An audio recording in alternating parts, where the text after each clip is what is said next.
السلام علیکم. پاکستان نړیوال دی وهڅول سي چې د طالبانو ننګه وکړي او نه دې منځوي کوي. د طالبانو لپاره د نړیوال ملاتړ ترلاسه کولو په هدف د پاکستاني چارواکو هلې ځلې لا هم روانې دي.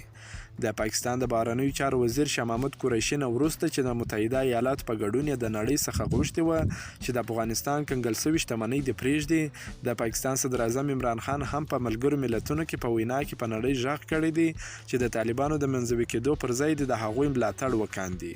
ښاغلي خان د ملګرو ملتونو په عمومي اسمبلۍ کې د وینا پر مهال چې د مخکې نه ثبت شوی وویل نړیوالو ټولنې د افغانستان د خلکو لپاره د اوسني مشران طالبان تثبیت کړي.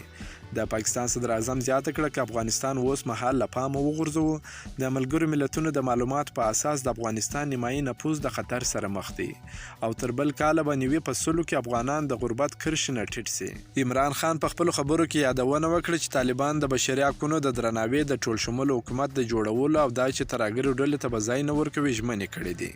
د طالبانو د ملاتړ په برخه کې د پاکستان د صدر اعظم عمران خان د دې څرګندونو نه یوه ورځ وړاندې د دې هیواد د بهرنیو چارو وزیر شاه محمود قریشي متحده ایالاتو ته په یو پیغام کې ویلي وه چې په اقتصادي او بشري بحران کې د افغانستان د ولس لاسنیوی وکړي د نړۍ اخلاقي مسؤلیت دی.